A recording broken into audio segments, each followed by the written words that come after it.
Hello, everyone, and welcome to the Postmodern Art Podcast, the podcast dedicated to giving artists who are wandering the world over the platform they deserve. I'm your host, Nathan Ragland, and I hope you're ready for a fun conversation today.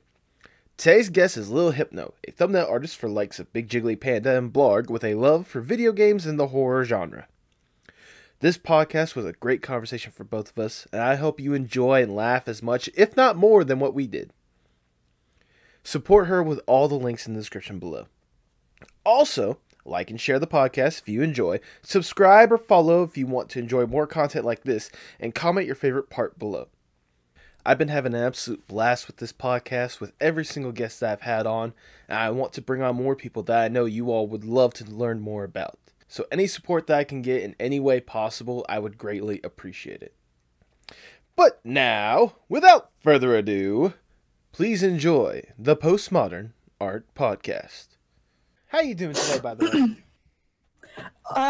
Good. Tired, nervous, but yeah, I'm vibing.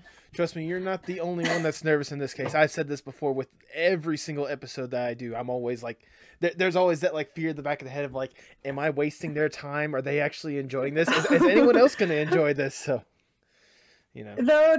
Oh my God, I'm so excited, but I'm just a nervous wreck, like literally all the time. So okay. You're good. Duly noted. Yes, I'm so excited. I was talking to my friends about it, my boyfriend about it, everybody about it. So I'm like, That's good to hear. So I'm just go ahead and take a shot in the dark and just assume this is your first time appearing on a podcast? Yes, it is. I've never been on one before.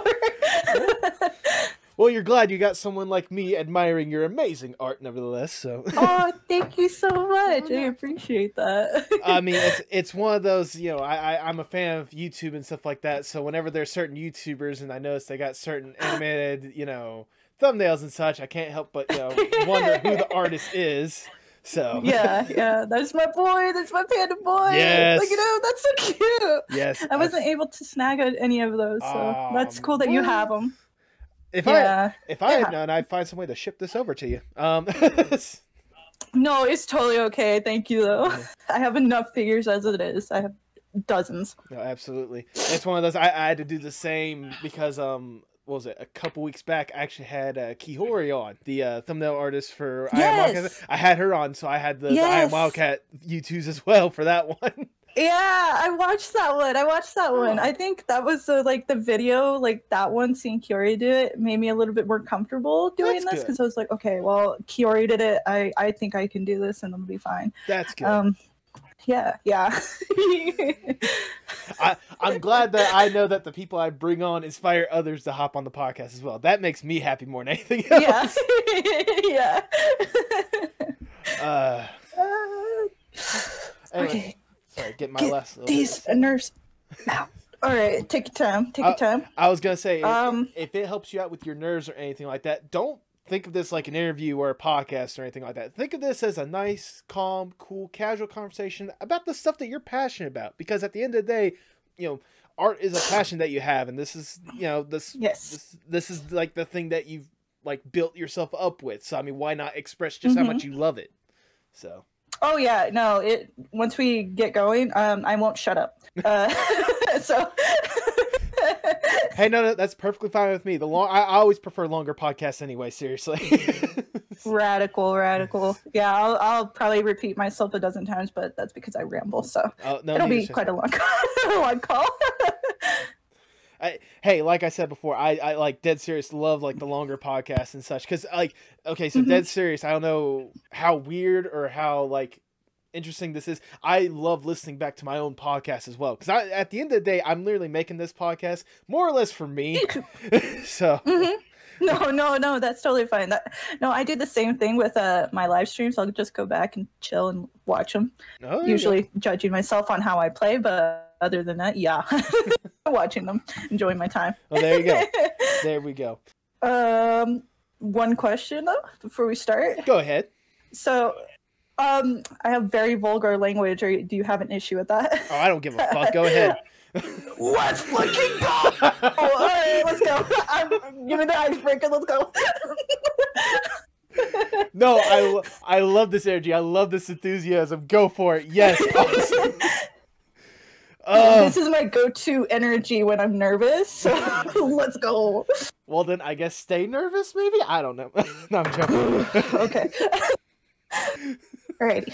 All right. I'm ready. You ready? All right, Hypno, before we get started, I must ask the icebreaker question I ask for every single podcast. What is your most unpopular art opinion? Oh, I got quite a few, but I think I'll stick to one. Okay. Yeah, I'm really opinionated. There's nothing wrong with that. I don't know if you've heard this before, but I doubt it. I don't see too many people rambling on about it. But I personally think that not all artists should take the right of being art teachers, because I do not like a lot of the tutorials seen around on like Twitter, DeviantArt, Tumblr, what have you. Okay. And I feel like they forget that not every artist is on their level. So I don't know if you've seen those memes where people are like, how to draw an owl, and it's a circle, and then immediately hops to like the full-fledged illustration of an owl. I know exactly what you're talking about, so yeah. Yeah, I've seen so many artists like do that, and I'm just like, I get you want to help everybody, but for the love of all that is holy in the world, please keep in mind of who your audience is, and not every single person is going to be exactly at your level. Please take the steps that you need to properly lay out proper tutorials. Oh, no, I think that's my opinion. Oh, no, absolutely. I mean, because like you said, you got to understand that a lot of these people, they're going into these tutorials trying to like get a grip, or for some of them, it's like their first step towards actually like making art, because it's something that they're passionate about. And then whenever they see this person like doing these things like it's nothing or whatnot, and not like breaking it down even for like the bare minimum to like help the person understand, hey, this is what you need to do. This is something that, you know, I picked up on. You don't have to do this, but, you know, such and such and such. But it said they expect everyone just like to step in and be like, all right, so Picasso, how you doing today? Yeah, pretty much. I'm just like, not everybody's at your level. Like, I've done it a couple times, and I'm like, wow, I've done horrible. I have no right to do this. Let's not do that. So it's a tricky thing. Sorry if you hear noise, but yes. Oh no, trust me, I'm in the same boat. Yeah, I realize I got like a good couple dogs in the house, so if you hear just random barking, you know what's up. Yeah, I have one sitting right next to me, and she's looking through food that I have on the floor. But anyway, so the fact that art people shouldn't always be art teachers, that's a hill you're willing to die on? Oh, always. I will always die on that hill. Then please make better tutorials. I respect you, but goddamn it, please. Make better tutorials. That's what it is at the end of the day. But with that, I can't think of a better way to start the Postmodern Art Podcast. Welcome, everyone. I'm your host, Nathan Ragland. Feel free to subscribe on YouTube, follow whatever audio streaming platform you prefer. Also, follow us on Twitter at PostmodArtPod for future updates and guest announcements, including today's guest. She is a character artist and a thumbnail artist for the likes of BigJigglyPanda and Blarg. Welcome to the podcast, video game and horror genre enthusiast, Little Hypno. How you doing today? Hey, I'm doing all right. How are you? I'm doing wonderful now that I'm actually getting the chance to sit down and talk with you. I don't know.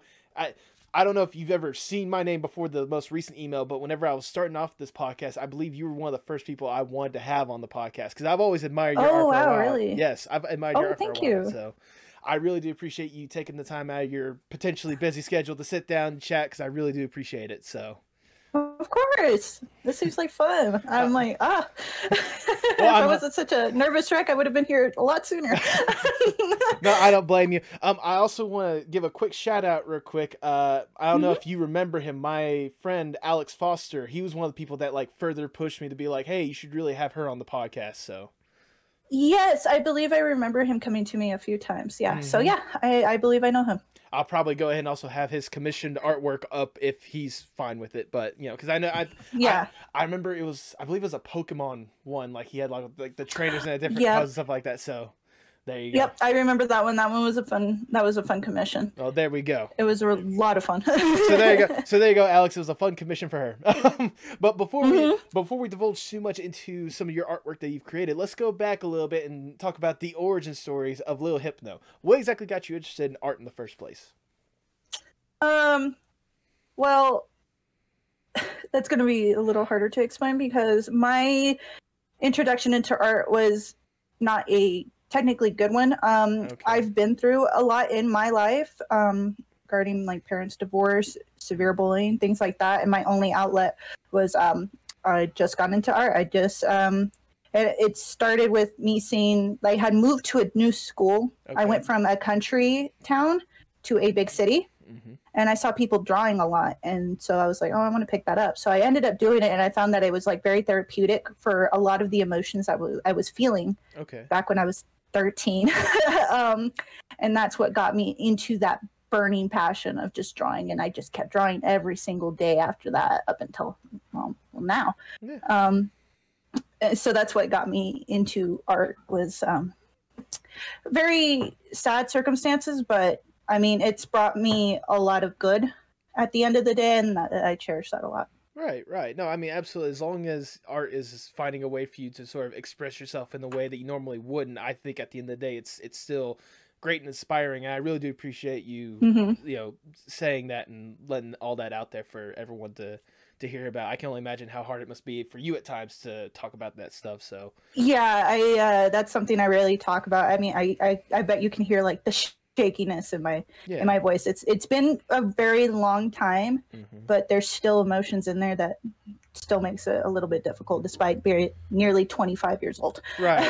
But I mean, you know, at the same time, if I may, you know, for something like that, you know, the emotions never really truly go away. How you know, how you they do don't. Stuff like that. So again, I appreciate the fact that you know, with that hardship, you were able to find a love for art. But for you, when did it go from being just, you know, a love and a way to express yourself to a passion and potentially a career for you? So that actually hit not too long after, because I was like, wow, I feel good doing this. People think that I'm good doing it. Maybe I can look for that as a career. I will be honest, it wasn't until, I believe, during my senior year that I finally decided that I didn't want it. No, it was actually my freshman year of college that I didn't want it to be an actual career.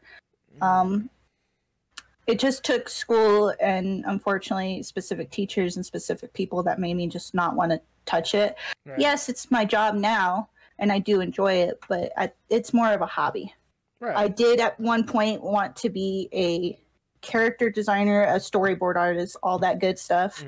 But circumstances came up to where it's no longer a drive to make it my profession anymore. Right. No, I can understand where you're coming from. You know, for a lot of people, they have like the idealized idea stuff, but again, like you said, certain circumstances could come up, and it just changes how you perceive it. And for some, it makes you kind of fall out of love with that sort of thing.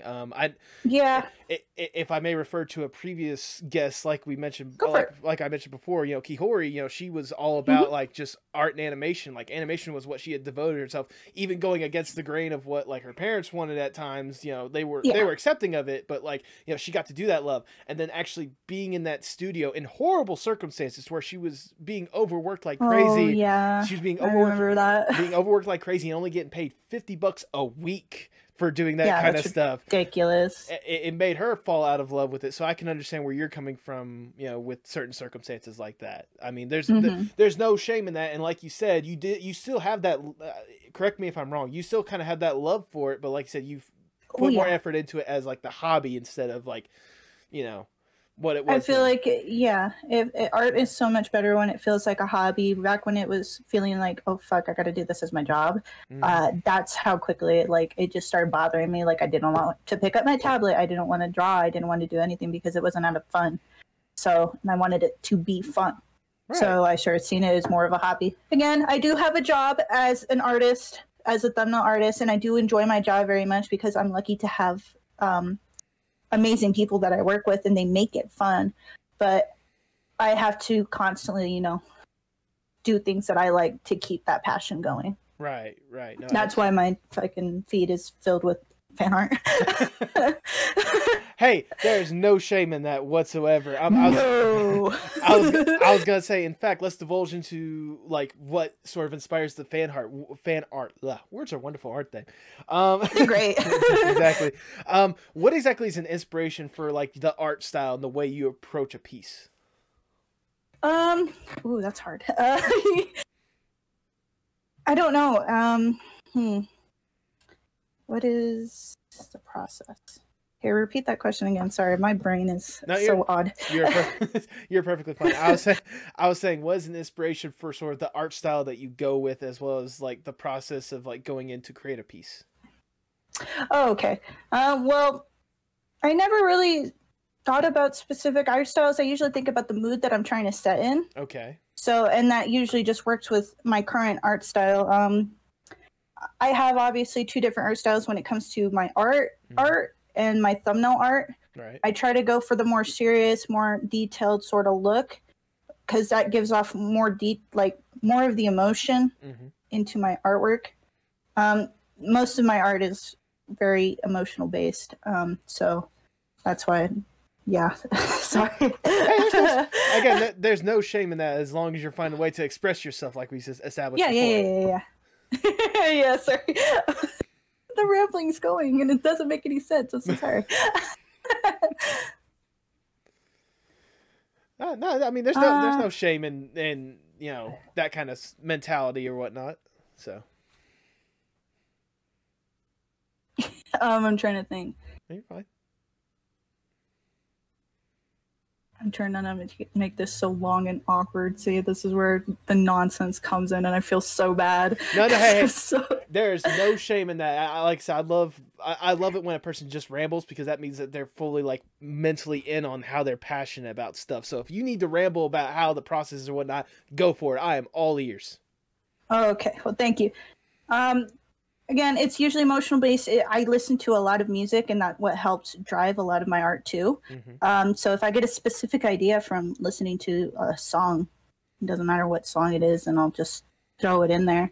I think my dog's crying because she's in the room. So if you hear her crying, she's just wanting to get up. Okay. I use a lot of music based on my art. I use a lot of my emotions. I guess the best perfect example is one of my Lisa Silent Hill fan art. I don't know if you've seen it, but it's where she's sort of looking down, the blood's all over her face, and there's that bright light shining like through. That was a very, I don't know if you've seen it. I think I've seen it. I think I know what you're talking about. Oh, you think? Yeah. Yeah.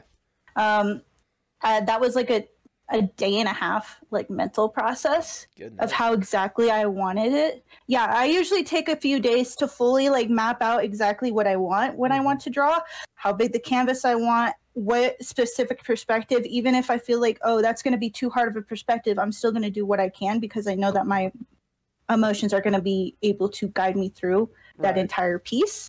So it was like a day and a half process, and I finally sat down and played the fucking saddest songs possible and just went crazy. That's usually how I go about making my art. Is usually if I have a specific idea, then I'll just take a few days. Unless they're meme art, then I'll just pop those out in like 5 seconds. Yeah, that's usually because of banter with friends that art will just pop out. Okay. Okay. No, I can wow. I can certainly get. I can certainly. Why did I sound like Waluigi there for there? Wow.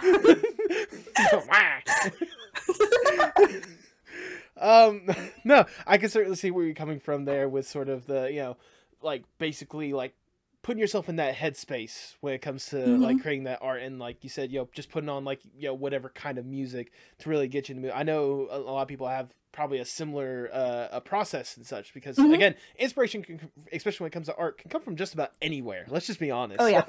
Yeah, anywhere. Yes. Literally anything. Well, I want to divulge a little bit more into sort of like the fan art that you create and such. For a lot of people that follow you, a lot of the things that there's 2 very specific genres that you tend to do a lot of fan art for, and I want to divulge firstly into the horror aspect. What exactly gravitates you towards the horror aspect? I've always been into horror. I grew up around horror, all that stuff. It's so fascinating to me, like how grotesque people can get and how twisted people can get. It's just absolutely fascinating. I promise everybody, I'm not a fucking psycho, but by God, if written correctly and getting me into the mood of just horror is just so nice. My personal favorite is like psychological horror. Okay. Gore is okay. Like I don't mind gore, but once it gets ridiculous, and that's when I'm just like, okay, I'm done. It's not because I'm sickened by it. It's just I think it's cheesy at that point, and I don't like it anymore. No, you're absolutely correct in that thought process or whatnot. It's kind of one of those, like, if it's more for the shock factor than actually like telling a good story and like trying to get the fear to rise out of a person, then it just becomes silly. Fucking boring. Yes. It's boring. There are so many other ways that you can do horror without relying on somebody being mutilited. Showing it. Also, CGI is fucking disgusting. Stop with that. Stop being lazy. People are probably going to argue with me about that, saying CGI requires so much. I'm like, great, that's awesome, but please make it practical. Where's like the fake blood and like those practical effects, like from like way back in the day with like all the like Final Destination movies. Like those are really gory and stupid, but the practical effects were fascinating. They really were. Like I would watch videos on how they would do all that stuff, and that shit was always so cool to me. But yeah, I grew up loving horror. My obvious emo phase when I was a young teenager influenced that even more, because you want to be dark and edgy and like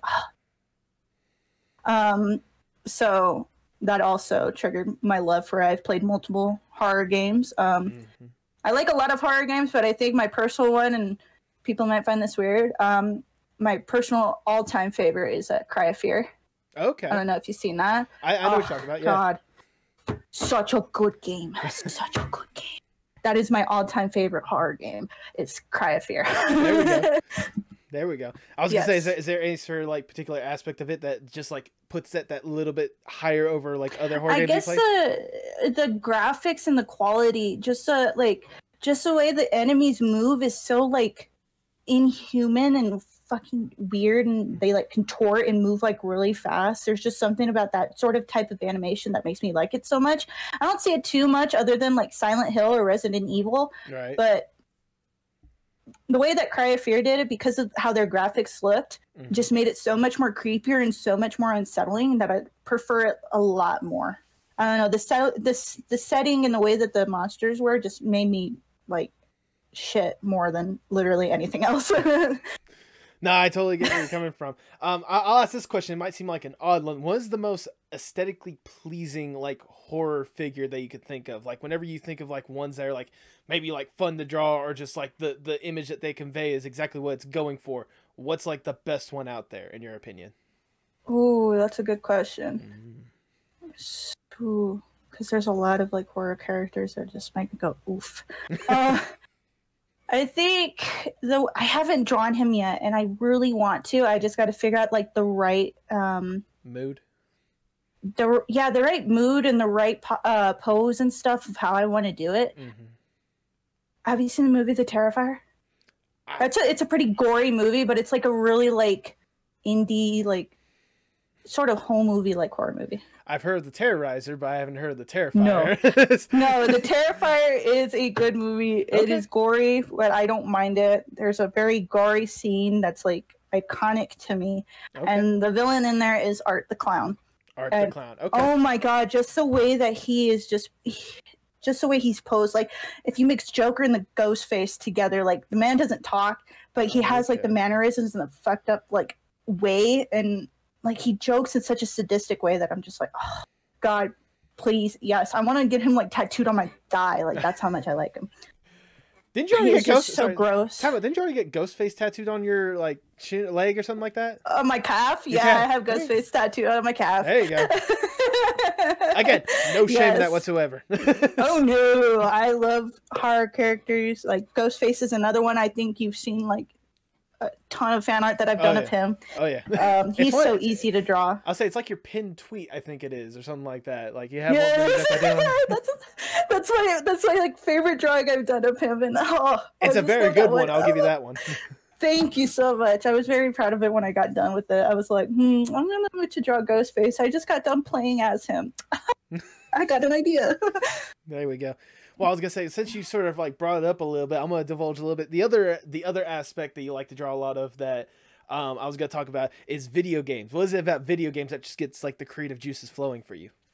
Also, video games has always been in my life. I used to grow up watching my dad play video games.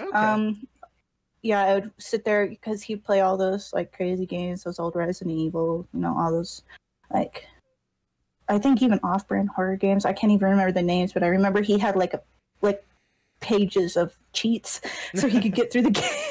Sit there and watch him and think he was so cool. Yeah. Still do. I don't know. I just love video games. It's like a weird hyperfixation. Once I just get hyperfixated on a game, it just pops off.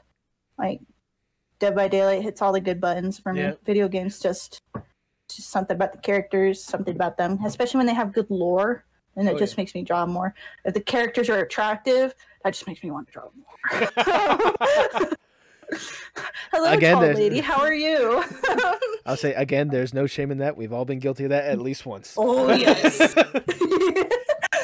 As a matter of fact, what was it? You were saying something about the tall Resident Evil 8 lady, and I was the one that did the "Welcome to the club, welcome to the club."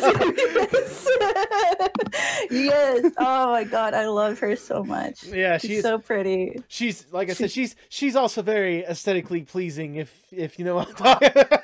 Oh, fucking girl is thick. Yeah. Like, oh my god. I don't think there's enough. Please. I don't think there's enough C's with how thick she is. Okay, let's be honest. No, not enough. Absolutely not enough. Not enough. Like, oh my god. No, I'm enjoying this conversation so much more. I could go on and on and on. No, I know you could go on and on, and I encourage you going on and on and on. Yes. I love video game characters. Like, my taste in like what characters I like changes. Like, is like all over the place. I'm in love with literally a large majority of all the killers in Dead by Daylight. Number one being the clown. Yeah. I need to draw him more. Sorry. No shame. So no shame. That is the theme of this podcast. There is no shame here. No shame. I have none. I have zero shame. I will sit there and drool over pixels on a screen. There you go. Live on stream. So. And once again, you're not the only one. Let's all be honest. Yes, be honest with yourself. Exactly. You know, there's that character that you like. You're just like, God, that's such a snack. Full course meal. I'll be honest. I think that way whenever I see you draw Crackabella. That one, every time you draw her, is always great. I love Fortnite, but the way that it is right now, it just sucks. I can't stand it. I've played Fortnite, so yeah. Going from horror to Fortnite, awkward, but whatever. I played Fortnite since the. No, I was gonna say. I mean, they had the Fortnitemares, so I mean, it's not like there isn't a connection somehow. That is true. That is true. Fortnitemares was something. Yes. I think I've only played like a few games before it got repetitive, and I got bored, and I was like, I'm gonna go play regular games. There you go. So, I played Fortnite since the day like the Battle Royale came out. Okay. It was inspired by watching a couple of YouTubers that were playing it, and I was like, okay, why not? I'll go give it a try. So I downloaded it, tried it. I was hot garbage for a few seasons, but oh god, I was so addicted. Just as addicted as that I am with Dead by Daylight right now. Yeah. Was how I was so addicted to Fortnite. I would play it. Me and a friend of mine, we would play until 3 a.m. almost every night. Playing Fortnite. Oh my god, it was ridiculous. I loved Fortnite. Crackabella came out, and I was like, "What? Stop!" That's the love of my life right there. There you go. And I repped her forever after that. There you go. Like, there you go. I've made skins for her, and I'm still sitting here like, I don't play your game anymore, but for the love of God, please pick my designs for her. Please, Epic. Please. I have made so many, and I will make more. Please. Please, please, please. Oh, goodness. I was going to say, no, trust me, I was kind of in the same boat as you when it comes to, like, Fortnite. Although I stopped a lot sooner than a lot of people did. But at the same time, like, I still, like, keep tabs of it here and there. And, like, it's incredible, like, the stuff that they're able to do these days. But at the same time, like you said, the game is not what it used to be at all. So. No, personal opinion. I'm not scared to say it because Epic's probably heard this before. Them turning Fortnite into an esport is what definitely ruined it. Oh, because now after it was changed into an esport and everybody thought that they were going to be the next Ninja, everybody started like cranking for no reason. I'm just like, homie, we're supposed to just make little forts and shoot at each other. What are you doing? Yeah. And then I had to learn how to crank 90s, and that was a pain in the ass, but it got done.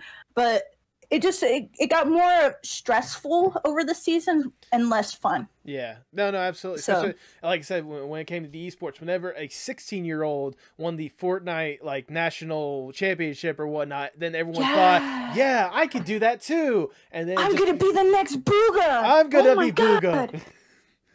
All their Twitch, TTV bullshit. Yeah. Oh my god, it got ridiculous. So I was like, okay, I'm over it. I'm really over it. So I ended up stop playing. But the skins are still an inspiration.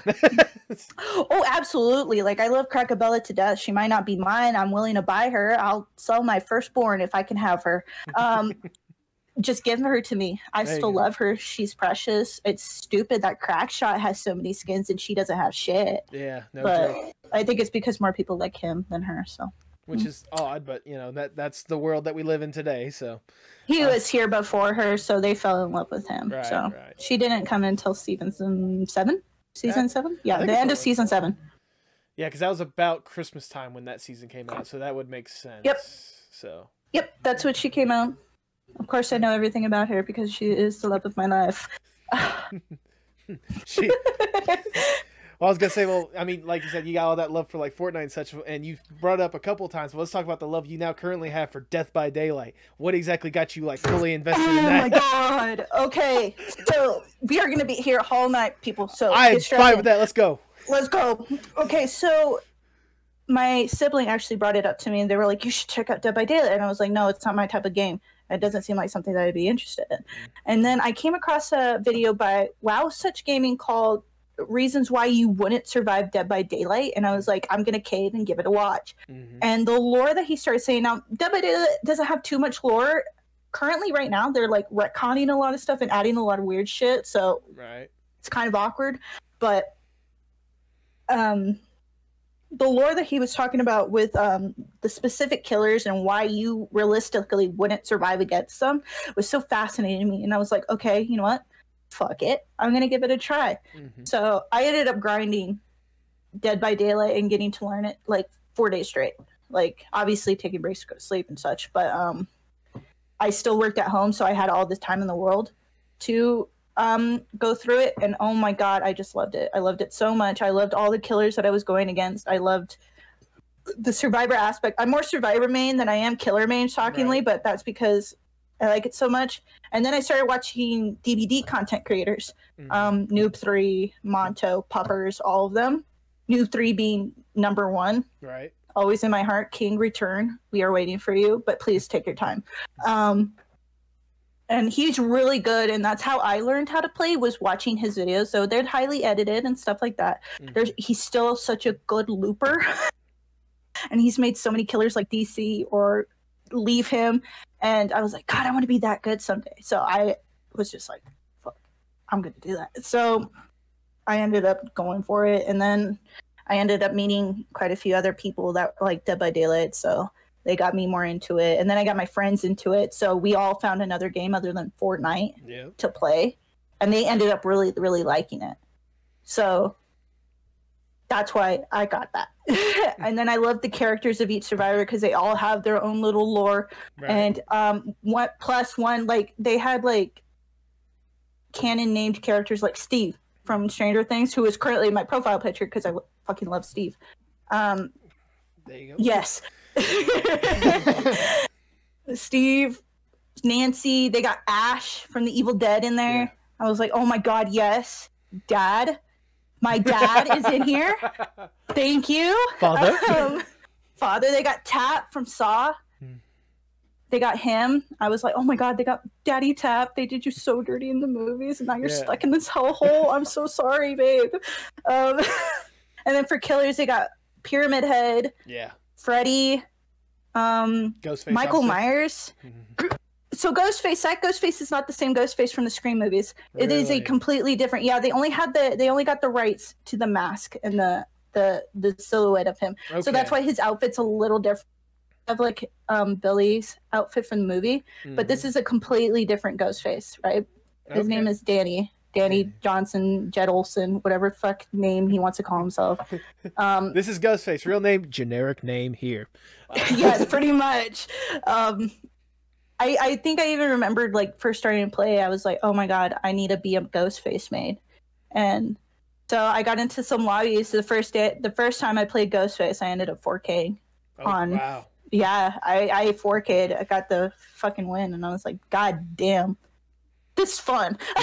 So I ended up maining Ghostface. I don't know. It's just, though the game is so ridiculously bugged and stupid sometimes, it is such a fun game, and I can never get mad. Like, people can sit there and say, well, it gets repetitive, and I'm like, that's if you make it repetitive. There's so many different things that you have to change your playstyle against. Oh yeah. Like, there's different killers that you have to change your playstyle with. There's different perks to those killers that you have to change your playstyle with.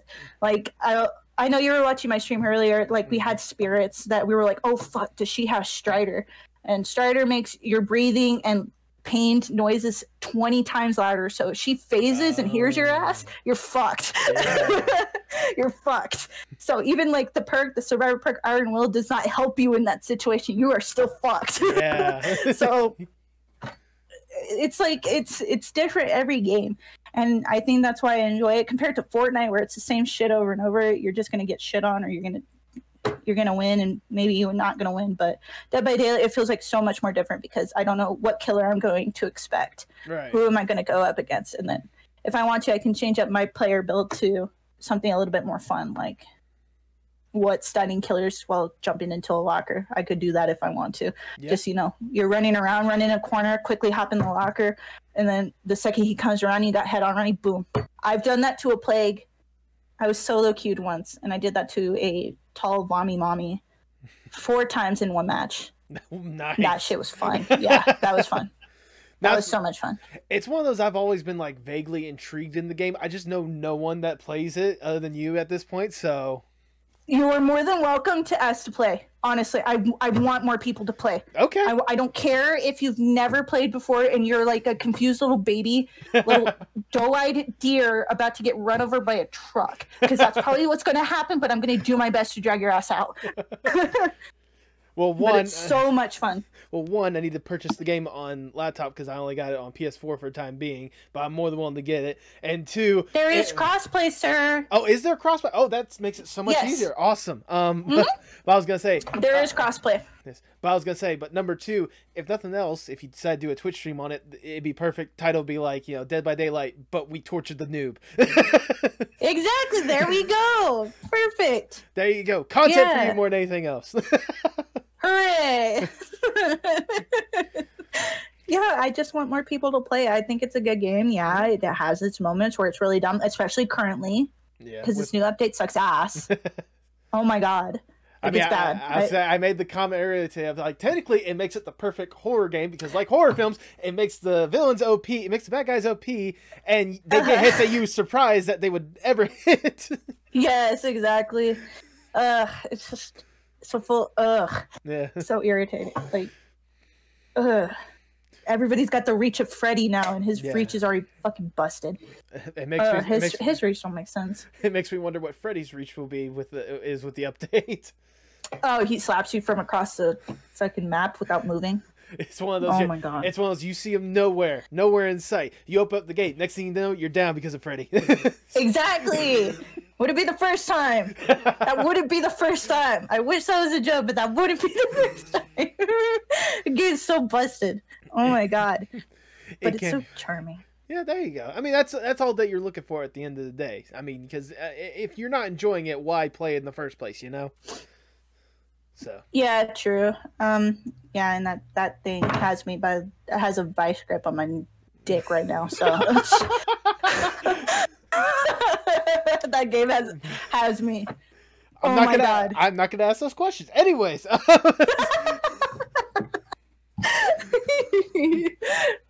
Well, I was gonna say, speaking of content, let's actually go back a little bit more to the art aspect and talk about the main reason why you're here. I'll be honest with you, and that's for being a thumbnail artist. When did you come across that potential career path? I never thought about it. I'll be honest. I didn't think that was a job. I followed closely to Jihi and Doodle stuff because they did Delirious and Cartoons' stuff. Okay. Yes, and I was like, wow, that's super sick. That's super cool. They're super inspiring. And then one day Nogla put out a tweet saying, "Hey, looking for new artists doing thumbnails," and at that moment I was on Tumblr. I was doing like Vanoss crew BBS, fan art, stuff like that. By the way, they're mostly nuked, so don't look for them because I'm not in that life anymore. So I was like, I don't know, because my anxiety is pretty bad, so I get scared and I get overwhelmed and I think I'm not meant for it. So so I try not to. Usually my head convinces me not to do something. So I was like, there's better artists that are going to go for it. So I just sat there for a whole hour. And then I looked back and saw nothing in the replies, just people, thinking they're cute, posting pictures of their actual like thumbs. I'm like, you're so funny. So finally I was like, fuck it, I'm going to do it. And he ended up liking mine. There we go. And yeah, and I was like shocked. I was like, holy shit, that's amazing. There we go. So, and then he ended up messaging me and following me and was like, "Hey, would you like the job as a thumbnail artist?" And I was like, "Yeah, sure." And I remember I was sitting there freaking out, shaking, and I ran up to my mom. I was like, "Mom, some cool YouTuber. He wants me to do his thumbnails and he's going to fucking pay me." She's like, "Oh my God, that's really awesome. I'm so happy for you." Like sitting there going like, the fuck? Obviously she was so supportive, but she was like, "YouTuber, what?" Oh, goodness. No, I was gonna say, I was gonna say the excitement that you have—that's the same excitement I have anytime I get any guest that I email. Because I'm nothing, okay? No, don't say that. Don't say that. Don't say that. Absolutely, do not say that. Okay, I'm not gonna say I'm not. Obviously, something. I am something, but it's one of those like again, I'm just going out here trying to ask artists about stuff, and like whenever any of them are like, yeah, I'm more than willing to sit down with you for like an hour or so and talk about my stuff. I'm just like, why? I mean, I'm not gonna argue it because I asked you, but why? I don't know. I think this would be fun. Dipping my toes into something new. You seem like a really cool dude because I've seen most of the other podcasts, and you seem really neat. So, thank you. I appreciate. I really do appreciate that. I really do. Of course. Mm-hmm. But yeah. But so anyways, but with Dahi, that was like your first like real experience being a thumbnail artist. How was that experience like working with him? It was pretty interesting. I was not prepared for how often he was going to need the thumbnails and how late I would be staying up. Right. But it was actually really fun. Like I put a lot of work into it. I enjoyed it, and it got me into other opportunities with other YouTubers, which I do appreciate. So it was definitely a learning experience, and I really had to artistically learn a lot really fast, like proper composition, stuff like that.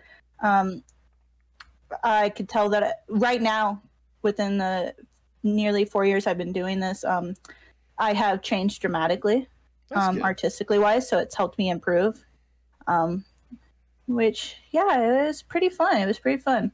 Really thankful for the opportunities that it gave me now artistically, so I've always appreciated that, definitely. Also, it got me to meet my favorite, so my favorite client to work with. So there you go. And yeah, he was pretty cool. There you go. I was gonna say, when it comes to the favorite one that you eventually got to meet, I'm just gonna make a quick assumption and say it's Vanoss, isn't it? No, I'm joking. No, it's I'm Marksman. He's a second. No. Yes.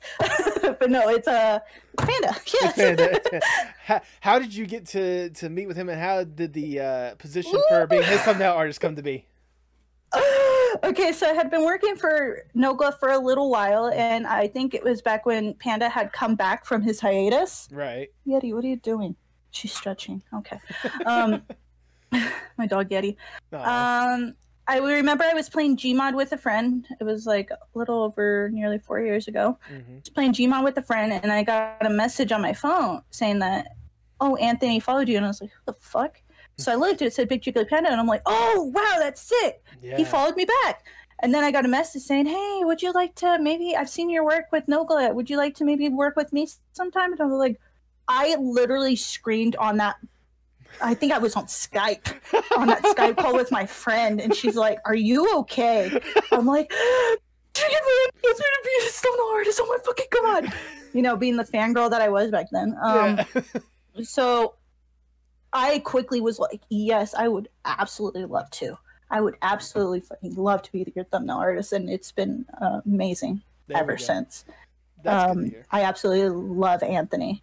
Like, I can go on and on and on and talk about Anthony. Oh no, literally. I'll say, trust me, I'm in the same boat as you, because I've also been a fan of his stuff for years now. And again, part of the reason why I wanted to bring you on is because, you know, obviously when he posts, you know, stuff, your thumbnail is obviously the first thing it's the first impression a lot of people get. So was it like just kind of working with him to get that, like, that process going as well? Is it like, how different is it from, say, Dahi?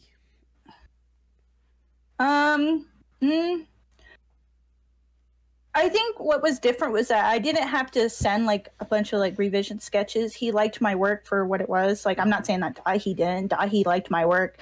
That job just never stuck because I don't think I was the right artist for him. Okay. Obviously. So, and he had dozens of other artists at the time, so it was getting a little conflicting compared to Anthony, where I was just his, you know, one and only artist that I was working with, you know? Okay. I don't know. It was nice. Like, it's hard to like explain because I don't want to compare two different people together. Right. Because I don't want to say anything that could come off mean, and then he'd be like, "Oh, well, why'd you say that?" You know? Because at the end of the day, Dahi was lovely to work with. Yeah. And I love working with Anthony. So I don't know. It just clicked. It just clicked a lot better with him. Yeah, I will say that. I was going to say, correct me if I'm wrong, at least for me on the outside, knowing how Anthony is as a person, I imagine with him it's a lot more relaxed and a lot more, like, you know, when it comes to, like, working with him more than anything else. Yeah. Obviously, in the beginning, I had to be a little bit professional. Now that we've known each other or been working with each other for, like, 4 years, it's become a little goofy, but... I mean, I got the man to call me dad, so it's fine. He's my son. I'm his dad. It's beautiful. It's perfect. That's a crowning achievement more than anything else. Okay. Yes. Not saying that Dahi never supported my work. Right. But Anthony is very like supportive. He's very encouraging. He's very nice. Like, he'll give me constructive criticism when needed. I'll listen. It's beautiful. Awesome. It's just our dynamic just works, I guess, and I appreciate how he works. It's really chill. I enjoy working with him. He is my favorite. Good. Yeah. And I will say, so on top of like working with him, you've actually recently picked up a fairly new client, if I may, Blarg my Schnoople, or just Blarg for the general audience out there. Matt. I was gonna say, it's funny, you're actually the second person to work for Blarg that I've had on the podcast. First one being Senpai Beth, like for the second episode. Beth, yes. Oh, I didn't know you had Beth on. Yeah, she was like the second episode that I had. So. Okay, cool. Yes. That's sick. I just recently started working with Blarg. Sorry, I keep cutting you off. Please continue. No, I was gonna say for Beth, I don't know if she's watching or paying attention, but I know she recently went through that whole entire debacle with her dog, and I want to say thoughts and prayers are with her with all that stuff. So yeah, I didn't hear about that. Oh yeah. I'll let you be the one to seek that out if you do. But anyways, back to with Blarg. I know how it was for Beth working with Blarg, but how's it been for you since you've just recently started with this position, more or less? Oh, he's been absolutely lovely. He's been really sweet to work with. If I have questions and need him to elaborate on something, he does it no problem. He's been an absolute sweetheart. I've enjoyed working with him so far. He's been a really nice client. He's been on time with when he needs thumbnails. Now I'm really strict when it comes to thumbnails because I do have a part-time job and I get really, really tired very often because of it. My attention span is really low with drawing. So I need like a couple days in advance before upload. With Panda, I'm already used to him and and how we do things. But with other people, I need a few days in advance. Like I need that. And he was willing to do that. He gives me like 2 to 3 days in advance, and it's easy done. There we go. And he's been amazing. He's super kind, super supportive. He always tell me the last thumbnail was really amazing. You did a really good job as always. Thank you. And I'm like, my heart. It always makes my heart warm because I'm just sitting here like, oh God, I really hope they like it. I really hope they like it, and they usually always like it, and that makes me happy. Really, really encouraging. They're both really encouraging people, and I like having clients that are really encouraging, really nice, and easy to work with, and that caused me as least stress as possible. There we go. I was gonna say, I mean, when it comes to your artwork, I at least for me on the outside, I find it hard for people to really go against your stuff, because I know for me, I absolutely love all the thumbnails that you get, whether it be just like the nice calmer ones or like the high energy, and especially with Anthony's case, the high rage ones. Like, you really do capture the emotion more than anything else of what you're trying to go for. So I think you do round of applause for everything. Thank you. I think being like a character artist and liking like drawing characters and expressions and really understanding people has helped me with that. So getting the reactions for his little character has always been fun and easy for me. So. Oh no, absolutely! I can only imagine. Yeah, especially with how he rages and such, it's supposed to be very easy to capture that in a nice little thumbnail. Yeah, though I'm really happy that he's chilled out with it. Yeah, absolutely. Want his health to be in order. Yeah, but yeah, it's always fun. It's always easy. I've always enjoyed every single thumbnail Anthony has always sent to me. Yeah, it's been really cool. I'm glad that he has me as a thumbnail artist. Sometimes I feel like I don't really deserve that, because I don't know, it's just that mentality. Like, I feel like I don't, but I'm very grateful for the opportunity to have. I'm really, really lucky to have Anthony. I will say that. Like, I'm appreciative of him. That's a lot. That's good. That's good. And I again, I don't know if Anthony's going to be hearing this or whatnot, but I know that, it's always wonderful to hear, like, people, especially of ones with, I guess, sort of the higher credibility or whatnot. It's always nice to hear just how much of a human they can be, especially for the people that truly deserve, like, for all the time and effort that you put into something. It's always nice to hear that, they're as supportive of you as you are of their content. So. Yeah, for sure. He deserves so much. Anthony deserves so much. He really honestly does. In my opinion, after knowing him for so long and working with him for so long, he deserves so much. He's such a sweetheart. He really is. He really is. I was gonna say, more than anything, he deserves more YouTubes. That's one start. No, I'm joking. Yes, he does. So I can actually have one. There we go. God. Every time he'd come out with one, I'm just like, wow, I'm low on money. This sucks. Hey, keep me on tabs next time. I'll be sure to get you something just to help. Oh, heck. You don't have to do that. That's okay. If I didn't want to, I wouldn't make the offer. Oh, well, thank you. I really appreciate that. But we're talking about thumbnails and such. I have to ask, I don't know how many thumbnails you've probably done, probably upwards of at least a good 1,000 or so across 4 years and all different creators and stuff like that. Is there a particular like favorite thumbnail that comes to mind for you? Yeah. I actually had to end up changing it because YouTube demonetized it. It was Panda laying back, looking all nice, his little character looking all cute and stuff. And he had 2 golf balls of, I think it was Momo and Ohm, near his crotch. I think I remember that one. Yeah. It was only up for, I think, 5-10 minutes, and he was like, okay, we have to change this because I just got demonetized. And I'm like, oh no, YouTube fucking sucks. So I had to change that, but that is literally my favorite thumbnail. What, Yeti? I'm sorry, you need to go lay down. That one's my personal favorite. Oh goodness, yeah. I as much as it sucks, I really do.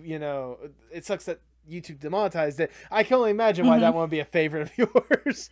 I know. It's always those types of fun ones that I always like. That was definitely the one that was your favorite. Is there one to where there's like a good backstory, like it was weird how you had to go about it or something like that? Because I know I had that sort of moment with Kihori. She was talking about the butt plug Modern Warfare one. That one was just, oh my goodness. But is there like a memorable one where you had just stand back and be like, wait, what do you need me to do? I'm trying to think. I'm actually going to his page right now. Okay. Because he always comes to me with, hey, I got a weird one for you. And at this point, it's nothing new, just a normal day at the office. So, I mean, I was gonna say just for your thumbnail career as a whole, whether it be him, Blarg, Dahi. I mean, I know Anthony's probably the most memorable one because you've worked with him the most and made the most for him. So. Yeah, I can't really think of anything. Oh, no, there was one. There was a couple. He sent me some images of some Minecraft villagers doing very inappropriate things to each other in a corner, and he told me to censor it. Anything involving dicks, I had to sit down and like, how the fuck am I supposed to censor this? Like, there was a golf one where he was like, I want a dick on, like, one of those, what is it called? Like, gong thingies? Yeah, I just found it. Yeah, gongs and dongs. And he wanted me to draw a dick, but censor it, like, 3 times. Yeah, literally anything involving dicks. That makes me like, how am I going to do this? But still get the idea across. Yeah. Just one of those, another day at the office. All right, let's see how we do this. pretty much. Anything involving dicks. Or any of the nonsense that they draw for what's it called? Scriblio? Oh, okay. Sometimes those get a little ridiculous. Yeah, they really do. But yeah, mostly those. But I'm pretty much used to it at this point, so it's just like, yes, another meme. Yeah, there you go. Time for me to frolic in what I know best. There you go. I will say, with the Scribblio ones, come on, let's just be honest. They're just taking their artistic liberties to truly express themselves in the best way possible. Yes, I don't understand why they need thumbnail artists. They all are practically Picassos themselves. Yeah. I don't need to be here. I don't need to be here. I mean, for God's sakes, Wildcat released a full-on hoodie that had just nothing but the art from Scribblio. Exactly. So. These guys know what they're doing. They don't need us. Yeah, I've worked with quite a few people, and the only think about is the amount of dicks that I've had to censor. I can only imagine. Especially with how liberally they talk about it at times. So. Oh yeah. You're just like, the boys are at it again. Yeah, boys, nice. Boys another boys. Sunday. Yeah, it's another Sunday. It's fine. Well, I was gonna say, calming down a little bit. Well, speaking of like thumbnail arts and such, I know that at least for me, as a fan, one of the things I love is whenever I see like a content creator asking for a thumbnail artist, and like a wealth of different thumbnail artists like come up and try to show their art. What is your opinion of like the community of thumbnail artists that are actually out there these days? Like, what do you mean? Like the biggest example I could think of that is anytime like Anthony or like I Am Wildcat asks for like a thumbnail artist, like there might be a person or two that will recommend it, and you're one of the first people that I usually see that would like vouch for that person. Oh yeah, because I like seeing like my friends being noticed by content creators for the talent that they have. Like, they deserve to be able to work with these content creators and make make a career of what they love to do, and why not start with thumbnails? Mm-hmm. So like Tyler was looking for a thumbnail artist the other day because I couldn't do it, and my friend Finn was like, hey, I can do it, and I was like, instantly vouch. I don't know, I usually look out for my friends. It's mostly like, there's a lot of talented people, but I usually like to stick with the people that I know that I feel like would I'm not saying that none of the others have good work ethic. I'm sure they do. Right. It's just I'm looking out for my friends because I want them to succeed. Absolutely. That's usually how I think about it. Absolutely. I mean, it's always nice, at least like I said, for me to like see sort of that growth and that support more than anything else, because I can only imagine how hard it must be at times to like be trying to make a career in art, let alone thumbnail art, whenever for some people it's just as easy to just go into Photoshop, do the shock expression, add some like clickbaity thing in the background. Yeah. I usually try to keep a lookout for other people because they deserve it. I had something else in my head and it just flew away. I hate it when that happens. Oh no, trust me, it happens to me more often than I'd like to admit. Amazing. Yeah. It's just like you have the thought and it's just like, oh, you almost had it. You gotta be quicker than that. Yeah, pretty much. But we've been talking about all sorts of different creators and all sorts of different passions and loves when it comes to like the horror film and the video game stuff like that. I want to put a little dream scenario up for you. Let's say I'm Big Shot Mr. Moneybags coming up to you and be like, look, we love your art. Your art is absolutely incredible, and like the things that you do. We want to work with you to create the dream project for you. What would be like a dream project, or like if there's like a YouTuber out there that you would love to make a thumbnail for, what would be like the dream collaboration for you? Well, I've already made thumbnails for creators that I love. Obviously, Tyler, Wildcat Marksman. By the way, he's lovely. I love him. Nick, hi. Hi, Nick. If he's watching. But yeah. So it's more of my dream thing is for one of the like game developers, maybe for Dead by Daylight, to put in one of like not only my fan artist, but I am an OC artist. So I do love making characters. It is my passion, it is my thing. I spend months on my creations, like months before I even feel comfortable displaying it out for everybody. Once I got every detail from their backstory done or something like that. One of my recent ones, she took a while, but you know what? It's because I was barely getting into Dead by Daylight. But yeah. Anyway, my dream would be for one of them to approach me and be like, we would love to incorporate one of your ideas into our game. That is like a full-on dream of mine. And I'm trying so hard to make that a dream. And I'm hoping that's something that can do. Like, that's something that I want to do before I die, is to know that one of my creations ended up in something that I loved and that people might like her or them or whoever, whatever character I've created. It's just in there, and I know I felt like I've accomplished something. Like, I know I've accomplished a lot working with a lot of the a lot of the content creators that I admire, but putting in my own creation into another franchise that I love dearly is something that I want so bad. Oh no, absolutely. Trust me, I can only imagine. Like, you know, again, this is something, especially with Death by Daylight alone, like that's something you've already invested a lot of time and effort into as well. And like making the OC for it, again, a lot of time and effort because it's something that you're passionate about. So to see that, like, eventually, I wouldn't say pay off, but to see appreciated in the one thing that you absolutely love, that would be like the mind blown moment more than anything else. Yeah, and even if I can't even get my character in it, if I draw cosmetics for one of the characters, I'd still be so fucking happy because at least they noticed that my work and they liked my work enough to incorporate it into their game. Like, that's just something I've been dying to have happen. There we go. Constantly. Like, I go to bed thinking about it. I wake up thinking about it. Like, it's just something that invades my mind constantly. It lives in your mind rent-free at this point, huh? Oh, yeah. Rent-free. Because I got to pay a single cent. There you go. That's living the good life in there, huh? Oh, yeah, it is. Oh, yeah. Going in there, possibly terrorizing some of your other OCs and such. Yeah, living. Oh, heck yeah. Oh, heck yeah. I can only imagine. Yeah, I can only imagine the dream scenarios, or the nightmare scenarios, I guess, in that case, it could provoke. Oh, yeah. Oh, yeah.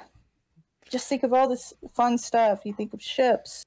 Think of how they, like, interact within the realm that they're in. Like, things like that. Their personalities. How, yeah, it's just a lot of fun. I enjoy it a lot. I know for one, I don't know if you've posted any of the OCs online. I can't think of it off the top of my head, but if there is one, I would love to just see any of them, like, just be involved with, you know, a Dead by Daylight, or maybe even like a fan game of the same sorts. Like, even that would be just like surreal more than anything else. Yeah. Oh no, I always post my OCs. I always do. The one for Dead by Daylight is on my page. I posted a giant of her recently. A couple of them. I posted her, and I even put her references below underneath. So nice. Yeah, I need to draw her more and be like, start like spam tagging like behavior and their art community director and be like, hey, let's have a chat. It's like, yo, I did this. It would work well. Let's make it happen. Come on, let's go. Yeah, let's go. Yeah, a lot of people, like, there's a lot of like supportive people for the character that say that she would fit in pretty well. So I can dream and hope that I can make something out of it. I mean, you also dreamt that you could potentially be a thumbnail artist for Dahi No Go, but you made that reality. So I mean, there's always the possibility. There's always a chance. That was a chance that I just took, like, doing the thumbnails, because obviously at first it was just, I don't think I'm capable of doing it, and I think somebody else will end up picking it up. But I mean, I finally got over my nerves and hopped into it, and it's led me to some great things. So there you go. Yeah, who knows what could happen? Who knows what could happen? Well, as a matter of fact, speaking of who knows what could happen, I want to look a little bit more farther in the future for you. Where do you hope to see yourself, say, 5-10 years from now? I don't know. I'm usually not that type to look into the future, as weird as that sounds, because I know I'm not going to be sticking to art as a career. I'm actually saving up for phlebotomy courses. Okay. They're actually near my house where I live, that they're starting courses, and I'm getting everything together to start that. But I'm hoping to see my art go, even though it's a hobby, to go somewhere where, again, like creating characters for games or franchises that I love a lot. Like, I'm hoping that that's something that will happen within the next few years. Dead by Daylight probably won't be around then, but hopefully within June. Because I know that they only have a specific year plan before they're just like, okay, we're done. Yeah. We're not updating it anymore. Yeah. But then they'll make their way for Dead by Daylight 2, and that's the perfect opportunity for you to jump up for. Oh my god, it's time! Dead by Daylight 2! Yeah. It's like, we're gonna make this the new Resident Evil. Well, no, not exactly Resident Evil. Anyway. Oh, dear lord. I'm saying it right now, especially with all the popularity for it. I'm just waiting for the day to where the tall lady becomes a part of Dead by Daylight. All right, you know what's funny is that there's leaks that it's going to be the next chapter with the new killer is going to be a Resi chapter, but it's not. It's more than likely not going to be tall lady, unfortunately. Yeah. It's probably going to be Mr. X or Nemesis, honly. Yeah, you know what? That makes sense. That would make sense. Yeah. I mean, who knows? Who knows? All I know is that it was leaked, and it's probably going to be a Resi chapter, and it's probably going to be one of those two. I hope it's Mr. X, because delicious, delicious, delicious Mr. X. There we go. Well, I'm sorry, time about that little inhale right there. Were you trying to impersonate freaking Anthony Hopkins from freaking Silence of the Lambs right there? You know, with a side of fava beans. That's my uncontrollable drooling over fictional characters. It happens a lot. It happens a lot. My friends have to deal with it every time we see a clown or a death slinger in Dead by Daylight or any other character. They got to hear it. They got to hear my drooling and my frothing over fictional men. Hey, I said it before, this is a no shame podcast. No shame podcast. No shame. No shame. I will let everybody know that I love these fictional characters. There you go. There you go. Well, as we're starting to wind down the interview, I have one last question that I want to ask. Of course. Obviously, you know, the stuff that you create, it's absolutely art. How important is art, not just for you, but for the world as a whole? That's a good question. I mean, it's important to me because it's what I guess got me through my life struggles. It means a lot to me in that aspect, and I never want it to go away. Like, for it to be a positive impact on me, it has to be a positive impact on everybody else. Art is a freedom of expression, and everybody has a right to express that freely, right? As long as it's healthy and does not harm anybody and is not, you know, very bad.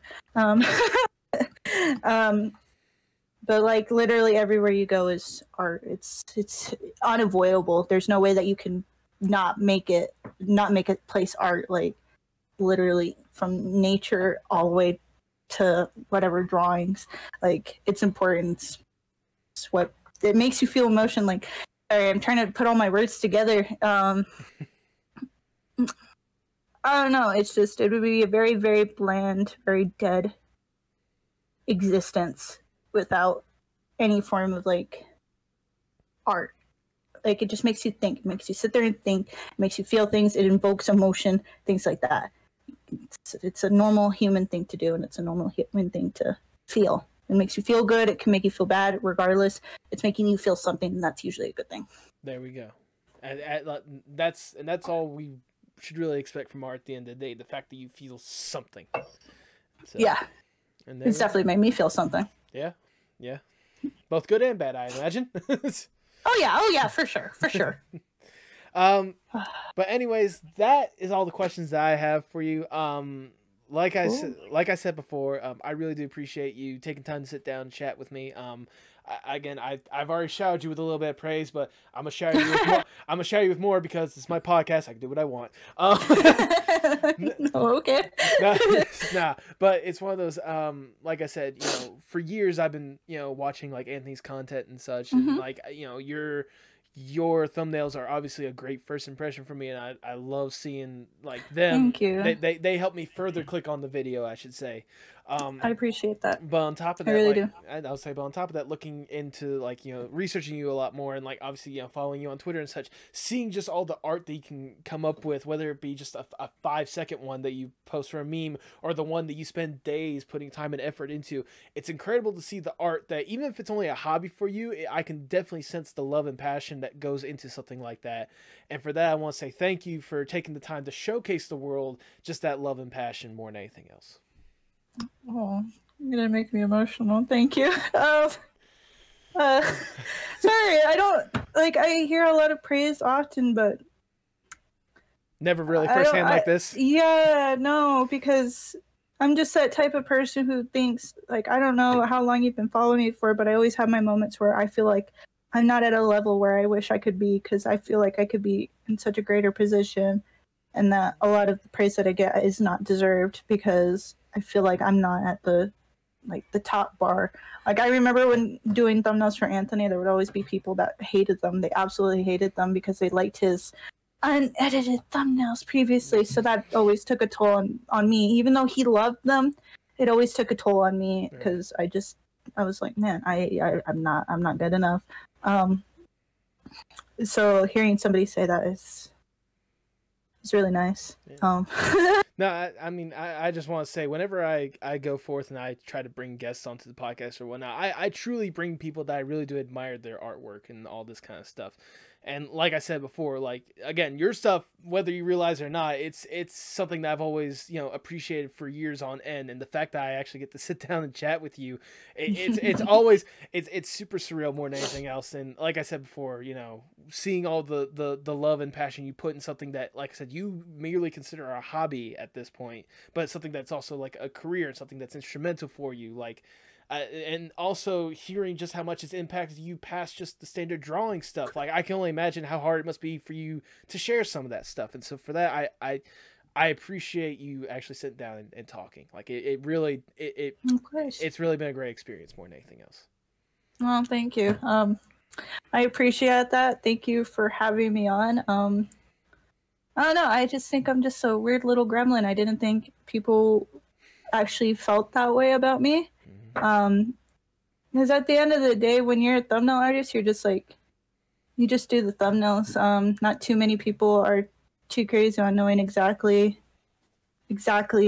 who the artist is. They're there for the YouTuber, Yeah. They're only there for the YouTuber. They don't really think about, oh, who's the thumbnail artist, Sometimes people ask, so I'm just used to being there, just being there. I just did the thumbnail. So seeing that there's people who are legitimately interested in what I do is really nice. It's interesting to know. Like I said, I can also imagine for you, it's interesting to know firsthand compared to just, okay, I did the thumbnail and on to the next one. I imagine that's probably a mental process. Yeah, yeah, it is. It's something I'm not used to. Right. Not at all. Well, long story short, at the end of the day, thank you for all you do. I really do appreciate it. Thank you. I love what I do. I do it because I love it. It's not a hardcore passion. I want it to be my career, but it's something that still means a lot to me, and I try to do my best with every piece of art that I draw. So. There we go. There we go. Go ahead and plug yourself for the people at home. I got Twitter at maybe Joe, maybe not. Sorry, long Twitter handle. College made that happen, so don't worry about it. Yeah, I'm usually on Twitter mostly. I do stream on Twitch every so often, so if you're into Dead by Daylight and want me to watch me eat absolute shit, come on and watch. I rarely do YouTube. I do have a YouTube channel by Hypno. or I do speed paints, but I take months to upload. So, but there's still stuff there. But that's pretty much it. I don't do much else. Oh, if you like ask drawing blogs, I got a Steve blog. You like Stranger Things? There you go. But yeah, that's pretty much it. And more than anything, if the audience is wondering about any of those links, I'll be sure to have them in the description below. Yes. So, I got y'all covered. Thank you. Do you have any final words before we sign off? Sorry for being awkward, rambly, and silent half the time. It takes my brain a couple minutes to fully process some things. So sorry if I came off awkward or rambly. That's just a brain thing of mine. I love the people that I work with. I'm so happy to have been on this podcast. Thank you. This was my first one, and I'm still a nervous wreck even though it's over. Hey, I'm a nervous wreck every single week with whatever guest I have, so you're not the only one here. Yeah. I was gonna say, like, the biggest time I was like a nervous wreck. I don't know if you've seen the episode or not. I actually had a guy who was the director of basically the entirety of Class of 3000. I had him on the podcast. Yeah, dead serious. Oh, I'd be shitting. Oh my god, that's incredible. Yeah, it's like he worked on that. He was like director of the Boondocks for a good couple episodes or so. That's amazing. Yeah, and like I had him with like friends and stuff like that, and like the podcast was a total train wreck. But at the end of the day, like I got to talk to him. How can I complain? That's an achievement. Like, exactly. Who cares if it was a train wreck? Oh my god. That's amazing. That's amazing.